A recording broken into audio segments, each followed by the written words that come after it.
Video में व्यक्त विचार और राय अतिथि वक्ता के हैं। दर्शकों को विवेक की सलाह दी जाती है।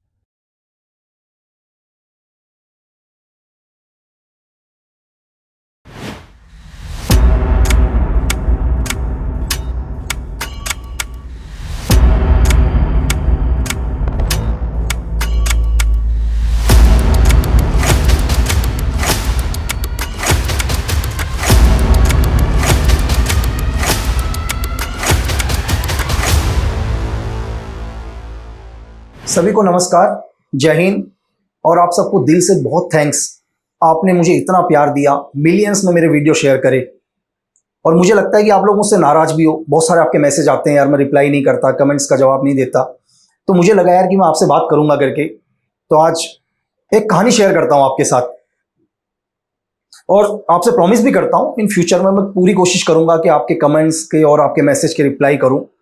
और आपने मुझे मैसेज में बहुत सारे मैसेजेस करे कि सर कोई स्टोरी शेयर करो, कोई ऑपरेशन शेयर करो, स्पाइनोज की कोई दुनिया बताओ। तो मुझे लगा यार कि आपको कुछ बताना चाहिए करके। तो आज हम बात करेंगे ओसामा बिन लादेन के बारे में। यार आप बोलोगे बिन लादेन के बारे में बात करें, बिन लादेन के बारे में तो सबने सुना है ना, कि यूएस की शील ने उसको जाके पाक के अंदर मार गिराया। तो मुझे लगता है कि आप सबने सुना है, लेकिन दुनिया में आधा, बहुत कम लोगों ने सुना होगा। बिल्कुल, कि यूएस ने बिन लादेन को मारा ये सच है, लेकिन मैं आपको ये बता दूं कि हमारी एजेंसीज का बहुत बड़ा हाथ रहा यूएस को सपोर्ट करा इस ऑपरेशन के अंदर, कि हमारे एक एजेंट ने या हमारे एक एसेट ने कैसे इस ऑपरेशन को सक्सेस बनाया। तो मैं आपसे ये कहूंगा कि आज मैं आधा वो बताऊंगा जो आपको नहीं पता या आपके बहुत सारे लोगों को पता होगा। तो हम बात करते हैं कहानी की। उससे पहले मैं आपको बताऊं भेड़िए के बारे में। आप बोलोगे यार भेड़िए के बारे में क्यों? क्योंकि इस ऑपरेशन को जो सक्सेस बनाया, तो हमारा एक एसेट जिसका कोड ओल्फ यानी कि भेड़िया, एक कोडवर्ड जो RNW का बेस्ट एसेट। अब आप बोलोगे भेड़िया, यार आपने दुनिया में सुना होगा कि इंसान हर जानवर को पालता है, यहां तक कि टाइगर को भी पालता है अगर अरब में जाओ तो। बट आपने कभी दुनिया में ये नहीं सुना होगा किसी ने भेड़िए को पाला है करके। आपने जू में कभी भेड़िया नहीं देखा होगा। ऐसा क्यों? इस चीज के लिए कभी किसी भेड़िए के बच्चे को उठाकर देखना, भेड़िए उस पूरे गांव को तबाह कर देंगे। आप उसे कभी कंट्रोल नहीं कर सकते हैं, वो अपनी मर्जी का काम करता है। तो अब कहानी पर आते हैं बिन लादेन के ऊपर। इस वोल्फ का क्या कनेक्ट है इस कहानी के साथ, ये धीरे धीरे आपको समझ में आएगा। तो बिन लादेन की कहानी शुरू करने से पहले हम दोबारा आ जाते हैं 2006 में। एक हमारे देश के अंदर 26/11 इंसिडेंट हुआ, जिससे हम ही नहीं यार पूरी दुनिया हिल गई।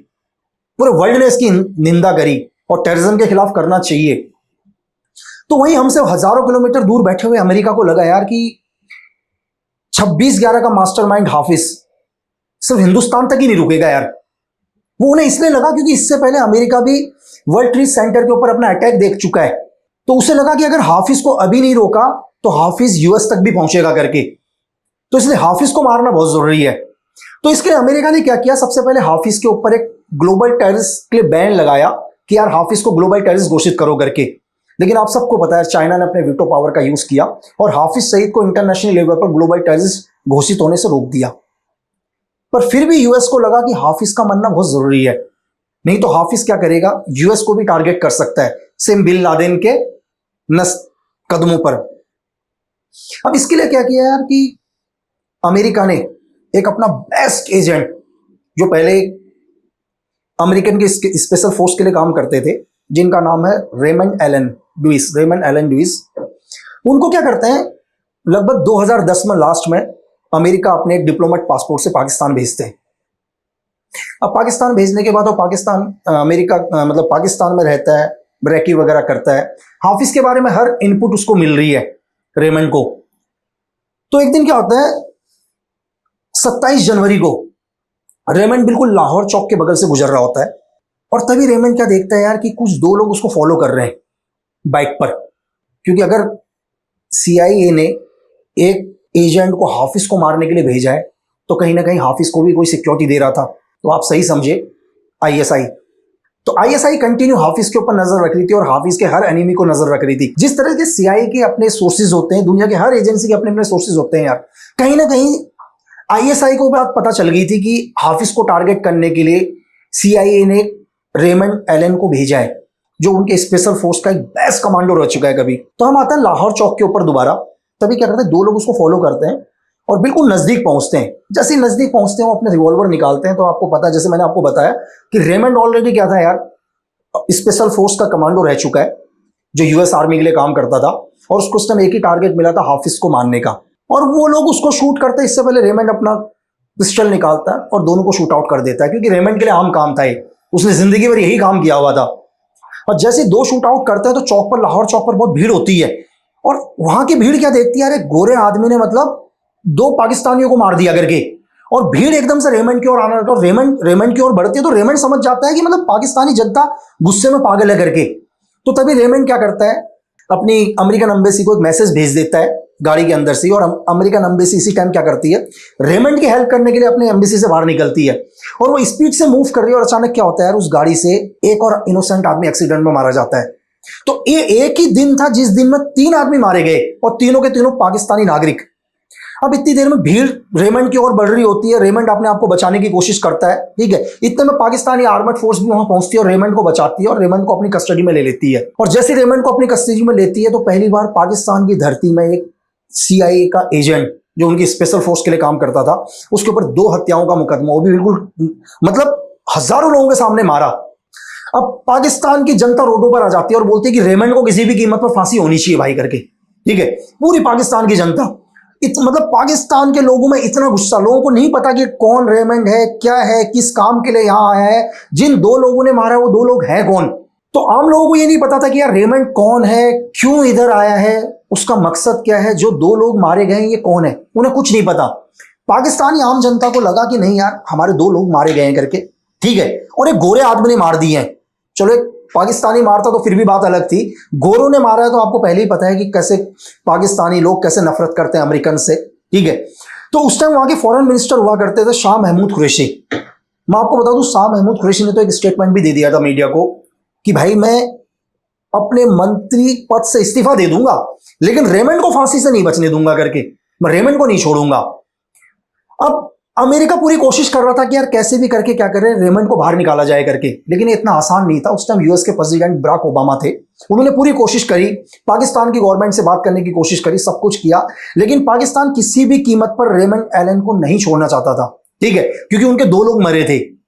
तो ये सब चीजें चली रही थी और तभी अमेरिका को एक ऐसी इंफॉर्मेशन मिलती है जिससे अमेरिका हिल जाता है पूरा का पूरा। और सीआईए को इंफॉर्मेशन मिलती है बिन लादेन की, और उन्हें पहली बार पता चलता है कि 2001 का जो उनका मोस्ट वांटेड लिस्ट में, यूएस की मोस्ट वांटेड लिस्ट में, वो इस टाइम पाकिस्तान की धरती में रह रहा है करके, उसकी एग्जैक्ट लोकेशन। और ये बात सीआईए अपने प्रेसिडेंट बराक ओबामा से भी शेयर करती है। अब लेकिन दिक्कत क्या हो रही थी बराक ओबामा को भी या सीआईए को भी, कि भाई अब अगर इस टाइम हम अगर लादेन को मारते हैं तो रेमंड एलन को पाकिस्तानी हुकूमत फांसी में चढ़ा देगी यार, क्योंकि मैंने आपको बताया बिन लादेन है पाकिस्तान की धरती में, और यूएस को वहां पर एक ऑपरेशन करना पड़ेगा जिसके लिए पाकिस्तान कभी परमिशन नहीं देगा, और यूएस को एक फोर्सली उस ऑपरेशन को करना पड़ेगा जिसमें बिन लादेन मारा जाएगा, उसके कुछ एक लोग भी मारे जाएंगे साथ में, अमेरिका को पता है।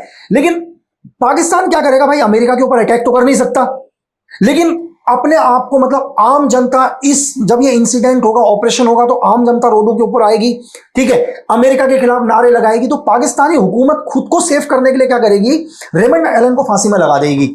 ये बराक ओबामा अच्छे से जानते थे। अब उन्होंने एक ही चीज डिसाइड किया, बोला नहीं यार, अपने सीआईए को बोला कि मुझे किसी भी कीमत पर पहले रेमंड बाहर चाहिए भाई। अब सीआईए बोला सर बहुत मुश्किल से 2001 से लगभग 10 साल लग गए हमारे को लादेन तक पहुंचने पर। आज हम लादेन तक पहुंचे, हमें नहीं पता लादेन वहां कब तक रहेगा, आज हमारे पास इंफॉर्मेशन है, लेकिन अमेरिकन गवर्नमेंट ने बोला कि मुझे मेरा एजेंट पहले पाकिस्तान की धरती से बाहर चाहिए। जैसे मैंने आपको बताया वुल्फ के बारे में, यार वुल्फ एक आदमी, मतलब एक ऐसा आदमी, मतलब जिसने पाकिस्तान की धरती के अंदर जो काम मतलब अमेरिका नहीं निकाल पा रही थी अपने आदमी को, उसने मदद करी और रेमंड एलन को जेल से बाहर निकलवाया। मतलब पाकिस्तान गवर्नमेंट के कस्टडी से बाहर निकाल के यूएस तक भेजने में मदद करी।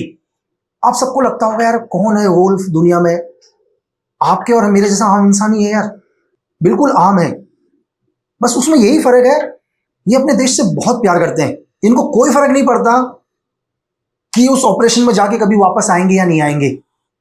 बस इनको एक ही चीज है कि दुनिया का कोई भी टेररिस्ट या वो आदमी जो हमारे देश का हित नहीं चाहता वो कभी हिंदुस्तान की धरती तक ना पहुंचे।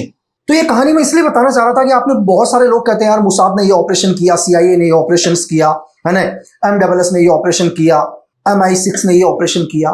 मैं आपसे ये कह रहा हूं कि जिस दिन आप हमारे देश के ऑपरेशन जान लोगे ना कि हमारी एजेंसी ने कैसे कैसे ऑपरेशन किए हैं, आप सोच भी नहीं सकते।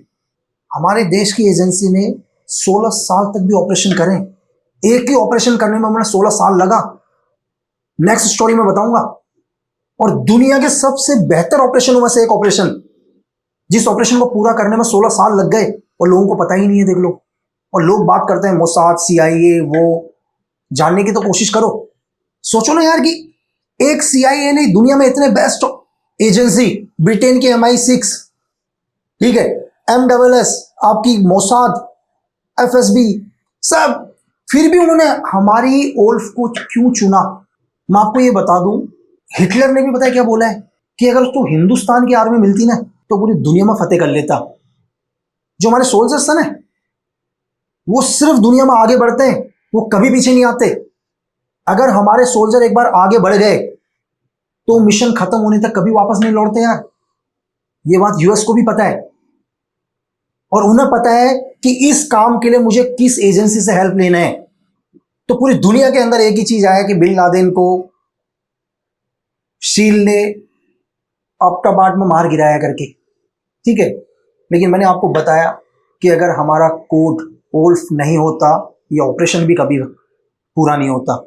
और आपके सबके माइंड में एक और क्वेश्चन आ रहा होगा यार कि CIA ने कैसे यकीन कर लिया कि ओल्फ इस काम को पूरा करेगा करके। तो मैं ओल्फ की ज्यादा डिटेल तो शेयर नहीं करूंगा, मैं सिर्फ आपको इतना बताऊं कि कभी वो भी किसी इंसर्जेंट ग्रुप के लिए काम करता था।